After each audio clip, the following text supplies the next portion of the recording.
एक गांव में रघु नाम का आदमी रहता था। रघु की मिठाई की दुकान थी। गांव वाले रघु का बहुत सम्मान करते थे। गांव में किसी के घर कोई भी शुभ काम होता था, सब लोग रघु के यहाँ से ही मिठाई लेके जाते थे।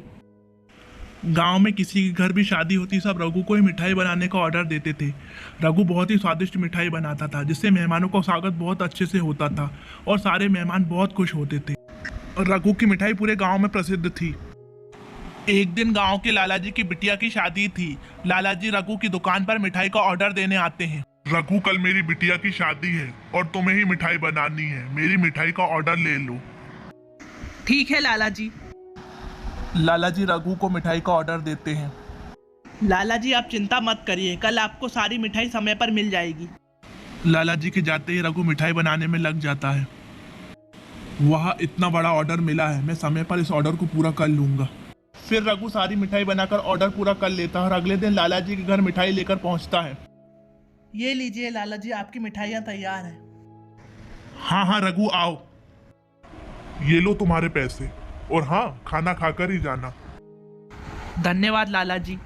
जब रघु खाना खाने पहुंचता है तब सब लोग रघु को देखकर आपस में बात करते हैं।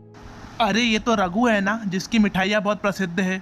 हाँ, ये वही रघु है, बहुत ही स्वादिष्ट मिठाइयाँ बनाता है। लाला जी ने भी अपनी बिटिया की शादी में रघु से ही मिठाई बनवाई है। सब लोग आपस में बात कर रहे थे। तभी एक नंदन नाम का आदमी रघु के पास आता है। रघु भैया, अगले महीने मेरे बेटे की शादी है, क्या आप मेरे घर मिठाइयाँ बनाकर पहुँचा देंगे? जरूर भैया, आप दुकान आकर ऑर्डर दे जाइएगा और शादी की तारीख भी बता दीजिएगा। ठीक है भैया। रघु लाला जी के यहाँ से खुशी खुशी लौटता है। वहाँ एक और ऑर्डर मिल गया। फिर अगले दिन नंदन रघु की दुकान पर मिठाई का ऑर्डर देने और शादी की तारीख बताने आता है। रघु भैया, मेरा ऑर्डर ले लो। रघु नंदन का ऑर्डर ले लेता है। रघु को हर दिन मिठाई बनाने के ऑर्डर मिलते रहते थे।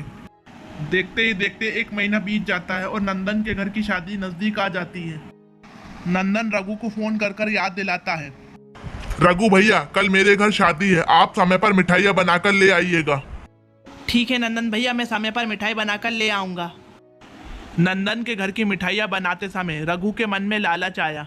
नंदन भैया ने तो बहुत ही महंगी महंगी मिठाइयों को बनाने का ऑर्डर दिया है और इन मिठाइयों को बनाने का सामान भी बहुत महंगा आता है। क्यों ना मैं नकली वनस्पति घी का प्रयोग मिठाई बनाने में करूं और शुद्धता के लिए थोड़ा सा शुद्ध घी प्रयोग कर लूँगा। मैं मिठाइयाँ तो अपनी दुकान पर बना रहा हूँ, किसी को कुछ पता नहीं चलेगा और नंदन भैया तो शादी में व्यस्त रहेंगे, उन्हें कहाँ पता चलेगा कि मैंने मिठाई में कौन सा घी प्रयोग किया है। रघु नकली वनस्पति घी का प्रयोग करता है और मिठाइयाँ बनाता है। तभी एक बच्चा रघु की दुकान पर मिठाई लेने आता है। रघु उसे मिठाई देता और अपने काम में लग जाता है। अगले दिन रघु नंदन के घर मिठाई लेकर जाता है। ये लो नंदन भैया, मिठाइयाँ तैयार हैं। हाँ हाँ रघु भैया, रख दीजिए। अब सारे मेहमान रघु की मिठाई खाते हैं। अरे ये कैसी मिठाई है, इसमें तो शुद्ध घी का स्वाद ही नहीं आ रहा। हाँ हाँ, इसमें तो बिल्कुल स्वाद नहीं है, इसमें तो नकली वनस्पति घी का स्वाद आ रहा है।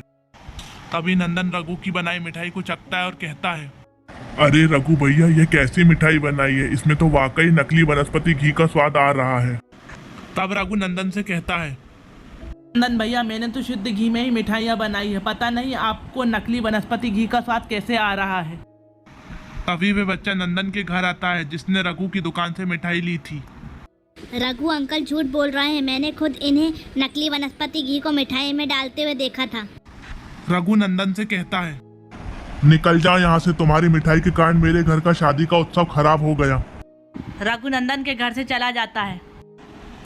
अब गांव का कोई भी आदमी रघु से मिठाई नहीं खरीदता है और उसकी मिठाई की दुकान बंद हो जाती है। तो देखा दोस्तों, लालच के कारण ही रघु की दुकान बंद हो गई। इसलिए तो कहते हैं लालच बुरी बला होती है।